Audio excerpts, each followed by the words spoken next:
Pengelolaan keuangan dan kekayaan desa.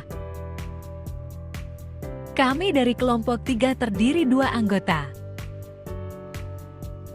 Poin pembahasan.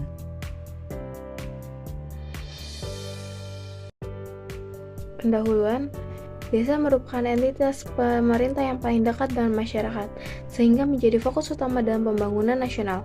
Sebagian besar wilayah Indonesia berada di pedesaan, menjadi desa sebagai ujung tombak pelayanan publik. Berdasarkan Undang-Undang Nomor 6 Tahun 2014 tentang Desa, keuangan desa diatur secara mandiri dan terpisah dari keuangan pemerintah kabupaten. Salah satu unsur pentingnya adalah dalam keuangan desa, kekayaan desa atau aset desa, yaitu seluruh harta milik desa yang membedakan dengan kelurahan. Pengelolaan aset desa harus dilakukan secara tertib dan akuntabel sesuai dengan peraturan perundang-undangan. Mengacu pada Permendagri Nomor 4 Tahun 2007, pengelolaan aset mencakup seluruh siklus mulai dari perencanaan hingga pengawasan. Kemudian ada dasar hukum pengelolaan keuangan dan kekayaan desa.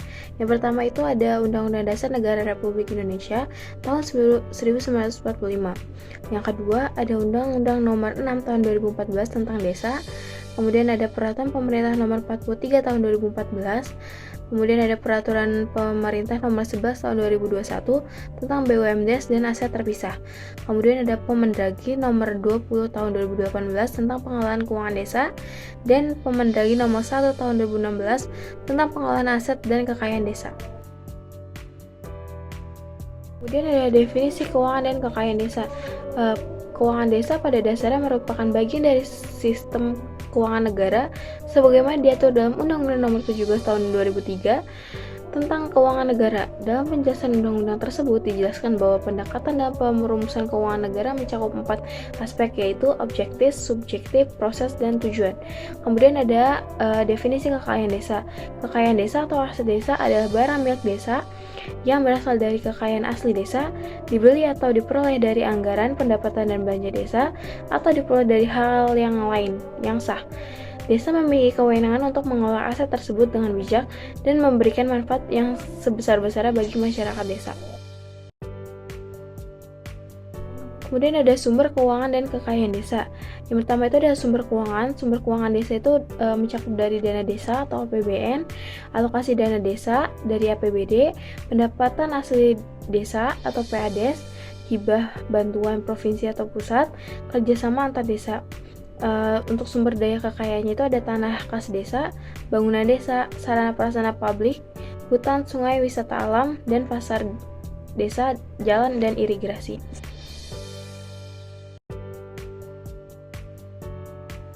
Ini ada definisi pengelolaan keuangan dan kekayaan desa secara keseluruhan. Pengelolaan keuangan dan kekayaan desa merupakan serangkaian kegiatan yang mencakup perencanaan, pelaksanaan, penatausahaan, pelaporan, pertanggungjawaban, dan pengawasan terhadap sumber daya keuangan serta aset milik desa. Proses ini dilaksanakan secara transparan, akuntabel, dan partisipatif sesuai dengan peraturan perundang-undangan yang berlaku seperti Undang-Undang Nomor 6 Tahun 2014 tentang Desa dan Peraturan Pemerintah Nomor 11 Tahun 2021. Tujuannya adalah untuk memastikan bahwa dana dan aset desa dikelola secara efektif, efisien, berorientasi pada kepentingan masyarakat. Mekanisme pengelolaan keuangan desa. Yang pertama itu ada perencanaan, kedua pelaksanaan, ketiga penatausahaan, keempat pelaporan, kelima pertanggungjawaban. Tahapan penyaluran dana desa dari pemerintah pusat. Yang pertama itu dari pemerintah pusat melalui rekening kas umum negara dikelola oleh Menteri Keuangan. Kemudian turun ke pemerintah daerah melalui rekening kas umum daerah dikelola oleh bupati atau wali kota. Lalu turun ke pemerintah desa melalui rekening desa atau RKD dikelola oleh kepala desa. Nah, penyaluran RKUN sampai dengan RKUD ini harus melewati dalam 3 tahap. Nah, tahap pertama ini tuh harus 20%. Paling cepatnya itu bulan Januari, paling lambatnya itu minggu ketiga atau bulan Juni. Nah, tahap kedua ini itu 40%. Paling cepat itu bulan Maret, paling lambat itu minggu keempat bulan Juni. persyaratan penyaluran laporan realisasi penyerapan dan pencapaian output TA sebelumnya. Nah, yang terakhir ini tahap ketiga, yaitu 40% bulan Juli persyaratan penyaluran laporan konsolidasi realisasi penyerapan dan capaian output TA sebelumnya itu sampai dengan tahap 2. Jadi rata-ratanya itu 75% dan 50%. Di sini itu ada peran pemerintah desa dalam pengelolaan keuangan.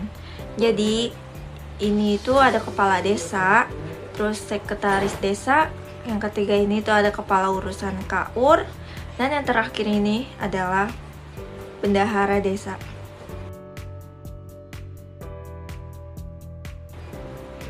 Di sini itu ada asas pengelolaan keuangan desa, yaitu ada 5. Yang pertama itu transparan, partisipatif, tertib, disiplin, sama yang terakhir ini adalah peran aparatur desa. Di sini itu ada transparansi dan akuntabilitas dalam pengelolaan keuangan dan kekayaan desa. Jadi definisinya itu keterbukaan informasi agar masyarakat dapat mengakses data keuangan desa secara luas. Tujuannya sendiri itu meningkatkan kepercayaan masyarakat, memastikan dana digunakan sesuai peruntukan, terus sama mendorong partisipasi dalam perencanaan dan pengawasan. Implementasinya sendiri itu pemasangan papan APBDes, terus laporan keuangan berkelola, yang terakhir ini publikasi data via teknologi informasi. Di sini kita memasuki akuntabilitas pengelolaan keuangan dan kekayaan desa. Itu ada beberapa. Yang pertama itu menjamin bahwa setiap pengeluaran dan penggunaan aset desa dapat dipertanggungjawabkan. Yang kedua ini mencegah penyalahgunaan dana desa atau aset desa. Yang ketiga ini meningkatkan efisiensi dan efektivitas dalam pengelolaan sumber daya desa dan implementasi akuntabilitas. Terus ada juga penyusunan laporan realisasi pelaksanaan APBDes dan laporan pertanggungjawaban secara periodik. Terus ada audit internal dan eksternal terhadap pengelolaan keuangan desa. Yang terakhirnya itu pelibatan badan permusyawaratan desa atau dalam kita sebut aja BPD dan masyarakat dalam evaluasi kinerja pemerintah desa.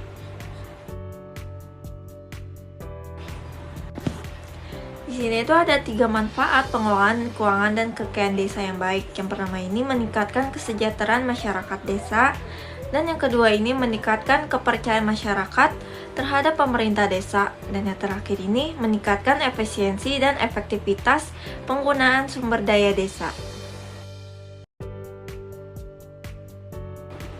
Nah, di sini ada 6 upaya peningkatan pengelolaan dana desa.